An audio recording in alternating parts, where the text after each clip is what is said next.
Okay, I'm not going to be in tomorrow again. Still waiting on some test results. So I didn't want to get this video lesson out to you for section 4 of chapter 8.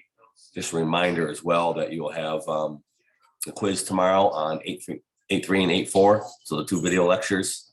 So make sure if you haven't done those, I noticed that some of you did and some of you didn't.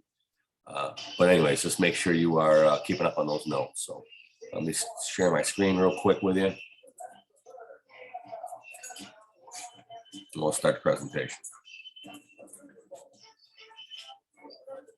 Get my ugly face out of the way there. All right. Okay, so 8.4, peace without victory. That's a picture of President Wilson.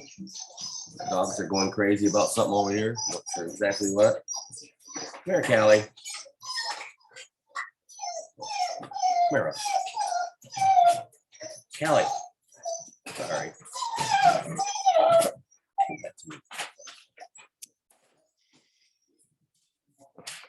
Anyways,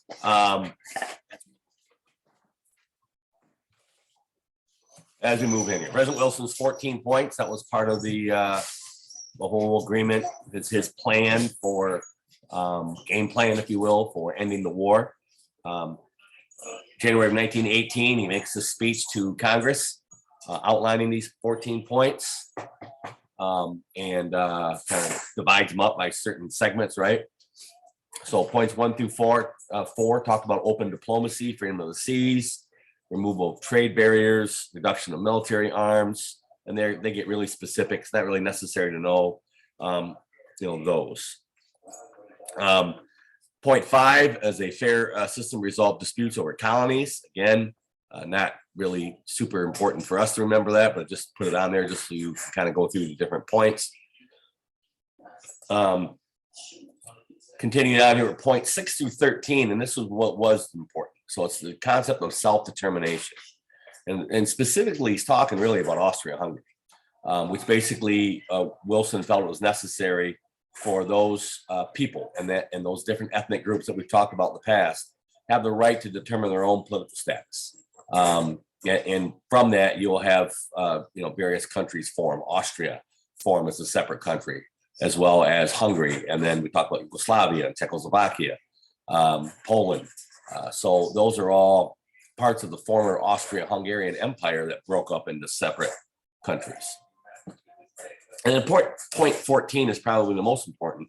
And that was Wilson's attempt to form the League of Nations, which was really the forerunner of what we have today, which is called the United Nations.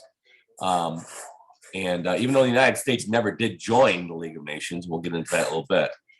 It was an organization that did exist. It was, for the most part, kind of really uneventful.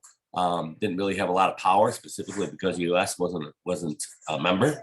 But it was Wilson's brainchild.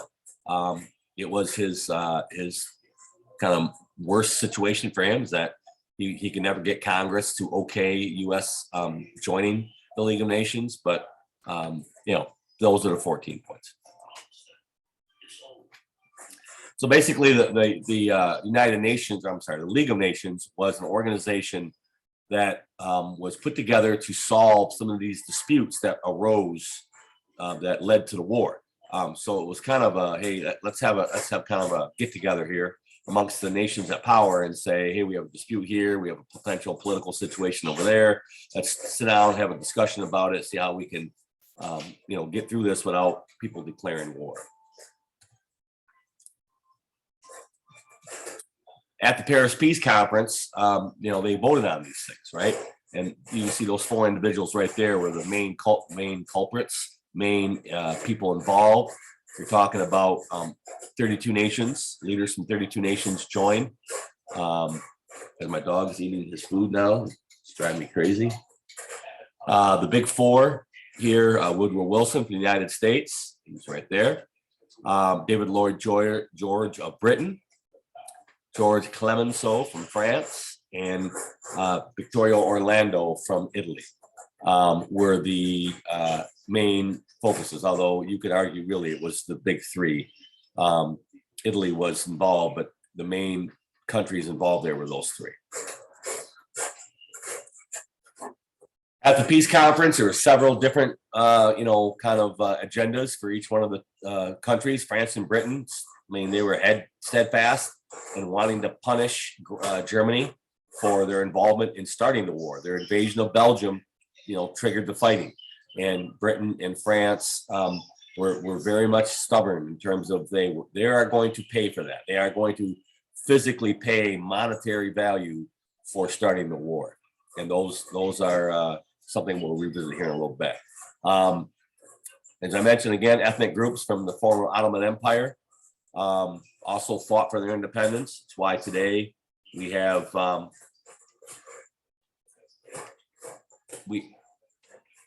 we have the concepts of Yugoslavia and Czechoslovakia. Those two countries were formed from these groups that were formerly part of other empires.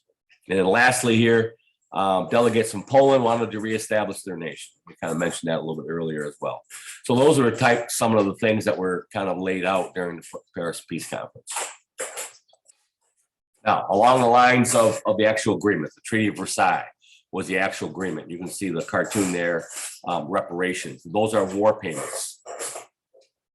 And that's how much money that Germany was made to pay back to the Allied forces for compensation for the loss of war, loss of people, the loss of property, the loss of economic, activities, things of that sort. Germany was forced to disarm its military. It required, as I mentioned, Germany to pay huge reparations that they could in no way, shape, or form afford. And Wilson really tried to fight the British on this, and the French say this is going to cause more problems than it solves. But the British and the French were super stubborn on this, and we're not going to budge. And so the reparations, and as a matter of fact, Germany, I think, ended up paying those well into the like the 1990s. I think they were still making payments for World War I. As I mentioned, the reparations here was far exceeded what Germany could possibly afford. Treaty of Versailles, as we continue, it included some of Wilson's 14 points, not all of them, but it did incorporate the League of Nations, which the United States never did join. It did allow some of the ethnic groups you can see here, Yugoslavia and Czechoslovakia and Poland here were probably the three most recognizable countries that came out of the Treaty of Versailles. It granted the right of self-determination to those groups. 9 nations are created, including Czechoslovakia and Yugoslavia and Poland, as we mentioned before. The treaty was officially signed in June of 1919, so almost a year after the war came to an end. The fighting ended in November of 1918. The treaty was signed in June of 1919, so we're talking a good 9 months at least. Continue on with peace without victory here. What happened here at the home? Once the terms of the treaty was introduced to the American Congress, it didn't go over very well. Wilson returned with the terms and the treaty and needed to get Congress's approval for the treaty. Is normal standard operations procedure. Any international agreements got to get approval from the Congress, and it didn't. Republicans had gained control during the 1918 midterms. So Wilson, being a Democrat, Republican-controlled Congress, that's not always obviously the best thing. We've talked about that before.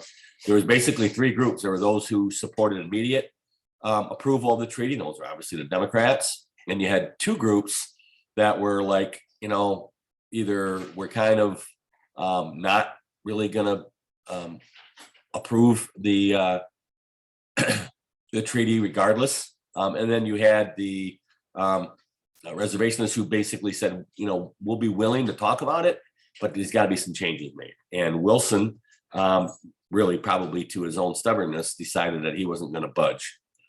So there was going to be no compromise.